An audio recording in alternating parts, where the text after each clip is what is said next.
Assalamualaikum, Sobat Mandor Kawat.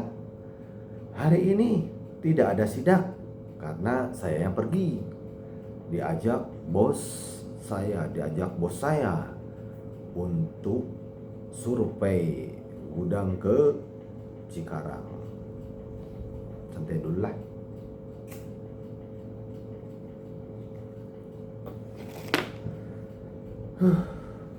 Juga lah. Kopi dulu lah.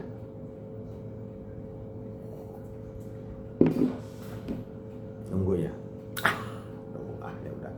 Nunggu ya. Lagi.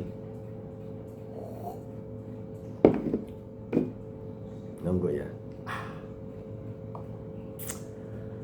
Jadi tadi itu kita pergi jam 9.30. Sampai sana kurang lebih jam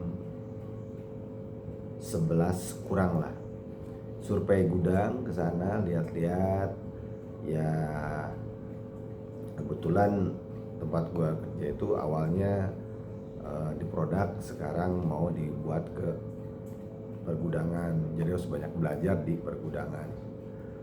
Lihat cara gudang yang benar tuh kayak gimana. Apakah hanya gudangnya saja atau ada peralatan lain yang harus kita siapkan. Surveilah ke satu gudang yang sudah memang proper banget, mantap kan, proper, yang sudah profesional ya dalam pergudangan. Itu kalau nggak salah gudang miliknya Alibaba.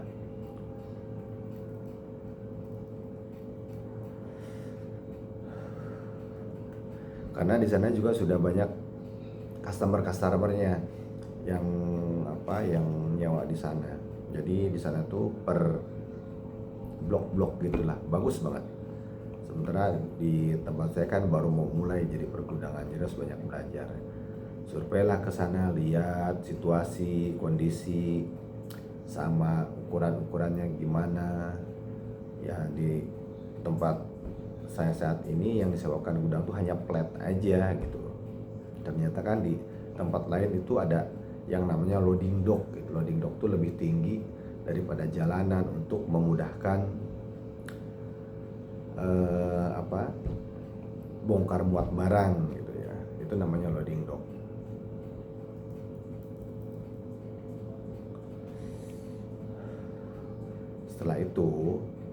Setelah selesai kisaran jam setengah 12, pulanglah, makan dulu ya.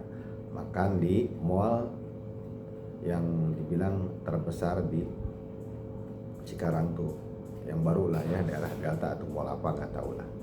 Nah, makan di situ sama bos saya. Kenapa ini ceritanya lucu? Ya lucu buat gue. Aduh. Pagi-pagi gue prepare nih, minta duit karena mau bayar yang bayarin gue gitu kan, gantian. Kemarin bos gue yang bayarin, terus sekarang gue yang gantian yang bayarin. Prepare lah, minta duit cash, taruh di dompet, berangkat, makan. Ya, selesai makan pesan ini pesan itu, habislah kurang lebih 350-an. Berhubung gue kan perokok nih, jadi kalau gue perokok ya gue izin sama bos gue tuh, Pak saya duluan ya, sekalian nanti saya yang bayar. Saya mau merokok, Bapak santai aja lah makan di sini. Oh yaudah. Gatal nyamuk. Selesailah keluar ke kasir, gue tanya, Mbak berapa ya? Jadinya 350 Pak. Oh ya udah, gue kasih tuh duit cash. Maaf Pak, kita nggak terima duit cash. Waduh, terima duit cash lah, terus gimana? Terus bayarannya gimana? Pakai QRIS. Waduh, pakai QRIS mana ada punya kok. Biasanya karena kan yang megang M-banking ya. Kalau gue sih takut takut sama istri ya, takut sama ya, patuh patuh sama istri, sayang sama istri, jadi segala ATM, segala M-banking biar istri yang pegang gitu. Jadi kalau apa-apa makan bareng istri yang bayarin dari hasil gaji gue gitu ya. Nah kebetulan kayak tadi tuh ya gue mesti bayar pakai QRIS. Ya di restorannya tuh nggak terima uang cash, kan bingung.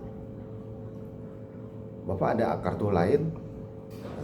Ada kartu lain, kartu etol sama KTP, terserah mau yang mana. Bukan Pak, buat pembayaran. Nah ini juga etol buat pembayaran, cuma duitnya ada 100.000 kan gak cukup. KTP kartu juga buat jaminan, mau yang mana terserah. Nanti jamin saya balik lagi pakai QRIS. Kalau pakai duit nggak boleh Pak. Ya sekarang harus pakai QRIS Pak, ya udah dipakai. Nggak ada, saya nggak punya.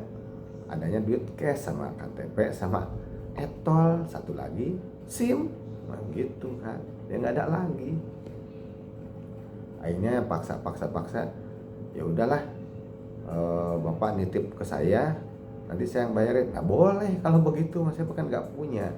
Nah ya artinya mungkin ke depan nih 10 tahun lagi atau 5 tahun lagi kita nggak bisa bayar pakai cash. Duit cash tuh nggak laku kayaknya nih. Jangan kan 10 tahun 5 tahun 10 tahun lagi. Tadi aja udah nggak laku, nggak diterima kalau si masnya nggak nolongin mah. Amsyong gue bisa nggak bayar, harus daftar QRIS dulu. Ada percuma daftar QRIS juga, duitnya di istri nggak ada. Ya udah akhirnya si mas yang nitip si masnya dibayarin, ambil bonnya, tolong stempel lunas. Takutnya ntar nggak dianggap, kalau nggak ada stempel lunas kan gitu, dikejar lagi, belum lunas Pak, malu. Udah stempel lunas, udah deh pulang. Ya itulah, nanti mungkin ke depan mah harus punya QRIS segala macam, alat pembayaran elektronik ya. Jadi aduh sangat repot sekali. Memang mudah sih tinggal crack, tapi kalau lagi error handphonenya kan repot. Kalau cash kan pasti gitu ya, nggak hanya di mall-mall aja, ataupun di outlet besar. Sekarang di outlet kecil juga kayaknya udah mulai banyak pakai QRIS, tulisan tuh sudah hampir pakai QRIS sekarang. Makanya kalau udah pakai QRIS ya sudah, nggak bisa jajan kalau gue pribadi sih. Karena gue malas, mendingan nebeng sama istri aja, dia jajanin istri baru gue jajan. Atau kalau ke warung-warung kelontong aja lah. Kelontong juga suka ada pakai QRIS juga, tapi masih nerima cash gitu. Ya kalau untuk mau ke restoran mungkin harus prepare yang duit digital lah. Ya tetap kalau gue harus pakai sama istri. Kalau nggak sama istri percuma juga, nggak punya QRISnya. Orang nggak megang, M-banking dipegang istri, ATM dipegang istri, saking sayangnya sama istri. Ya udah sekian dulu begitu ceritanya, cerpennya ya. Buat tadi itu kaget dikasih uang cash, nggak mau, mintanya uang elektronik. Saya nggak punya, jadi bingung gitu ya. Ya udahlah, itu aja ceritanya. Sekian, wassalamualaikum warahmatullahi wabarakatuh. Hari ini tidak ada sidak di video shotnya. Sekarang video panjang, mudah-mudahan ada yang nonton, gak ada yang nonton lewat. Wassalamualaikum warahmatullahi wabarakatuh.